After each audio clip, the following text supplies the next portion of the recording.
Let's go Lions! We've got some important injury updates, roster tweaks, and even a behind-the-scenes look at Dan Campbell's strategic mindset. You won't want to miss it, so be sure to hit that like button if you're happy with what the Lions have done so far this season, and let us know what you think needs improvement in the comments below. Okay, let's talk about the latest injury designations for the Lions as they prepare for a big Thursday night football matchup against the Packers. The injury list has some heavy hitters this week. Left tackle Taylor Decker has officially been ruled out for the second consecutive game. Additionally, the Lions will be without defensive tackles DJ Reader and Levi Onwuzurike, as well as defensive end Josh Paschal. It's a tough blow, but this team has been concerned about the next man-up mentality, and they're ready to adjust. With Decker out, the Lions will likely lean on Dan Skipper, who has stepped into that role multiple times this season. Skipper may not be Decker, but offensive coordinator Ben Johnson had high praise for him. He came in and fought hard, which is exactly what we expected from him, Johnson said. Skipper knows his limitations and plays smart, forcing edge rushers to take their time to win their battles. In a game where every second counts, his grit and determination will be essential against Green Bay's pass rush. On defense, the absence of three key linemen leaves big holes to fill. The Lions could turn to recently added players Miles Adams and Jonah Williams, along with Alquad and Muhammad, to handle the defensive end duties.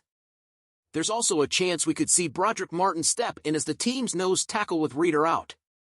It's going to take a collective effort, but if there's one thing we know about this Lions team, it's that they know how to bounce back. Now let's move on to something that's paying off the field, Dan Campbell's bold approach to game preparation. During the Thanksgiving game against the Bears, rookie quarterback Caleb Williams learned a hard lesson when he took a brutal hit from linebacker Jack Campbell after trying to fake a run out of bounds. But here's the thing, that hit wasn't just luck or a random play. It was all part of Dan Campbell's plan. Amon-Ra St. Brown revealed the details on his podcast, revealing that before the game, Dan Campbell had shown the team clips of Williams making similar moves.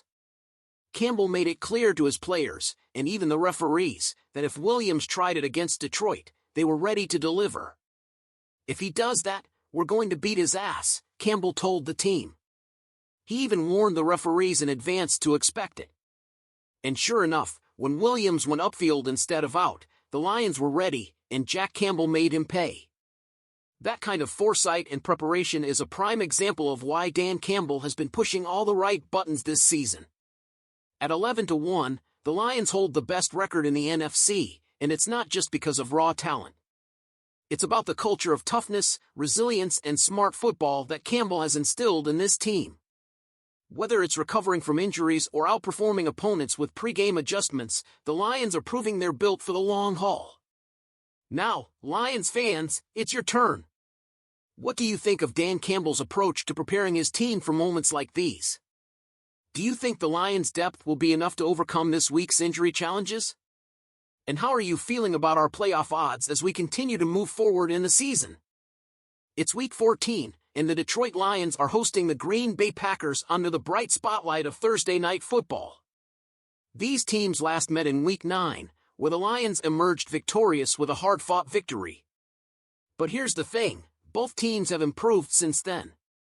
The stakes are even higher now with the Lions sitting at an impressive 11-1 and the Packers trailing 9-3. As head coach Dan Campbell said, there will be some carryover from the last matchup, but both teams will also bring some surprises to the table. The question is, what adjustments will make the difference? Let's start by revisiting the Honolulu blueprint that worked for us in Week 9 and analyzing what needs to be adjusted for this crucial rematch. First, turnovers can once again be a game-changer. In Week 9, Kirby Joseph's pick six was a pivotal moment that swung the game in Detroit's favor. The Lions also forced 3 fumbles from Jordan Love, though the Packers were able to recover them.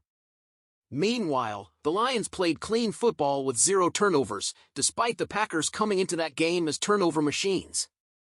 Fast forward to now, and both teams have cooled off a bit in the turnover department. The Packers are forcing fewer turnovers, and Love hasn't thrown an interception in 2 weeks.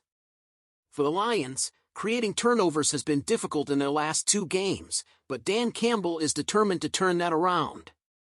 This week, Campbell emphasized the importance of getting back to their ball-hawking ways during practice. He told the media, "We're so close," and that has been a point of emphasis this week. "We know it's going to be pivotal. We've got to take care of the football on offense and come away with them on defense if we get our hands on them. If the Lions can win the turnover battle again, it could be the deciding factor." Next, let's talk about attacking the Packers' defensive seams and intermediate zones. In Week 9, the Lions lean heavily on the run game and short passes due to the bad weather. Amon-Ra St. Brown thrived with 7 receptions, carving up Green Bay's zone defense.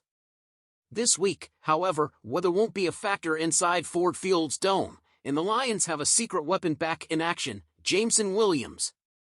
JMO's speed can stretch the field, forcing the Packers to shift coverage and opening up opportunities underneath for guys like St. Brown and tight end Sam Laporta. The Lions' passing attack is primed to take advantage of mismatches, particularly against rookie safety Javon Bullard and the Packers' linebackers. Look for Jared Goff to test Green Bay's single high safety looks early and often with deep shots to Williams. If the Packers overcommit to covering the deep ball, the Lions will be ready to exploit the intermediate routes. Now let's shift to the red zone, an area where the Lions continue to excel. In Week 9, Detroit outperformed Green Bay in red zone efficiency, converting 50% of their trips into touchdowns while holding the Packers to just 25%. Since then, both teams have improved, but the Lions still hold the edge. Detroit's defense has become even stingier, allowing touchdowns on only 41.9% of red zone trips, good for second in the league.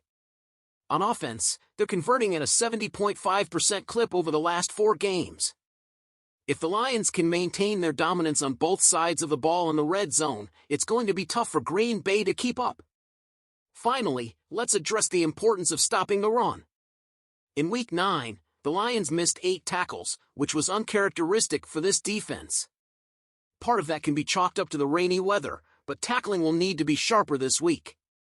The Packers have leaned heavily on their ground game lately, averaging a league-best 3.52 yards after contact.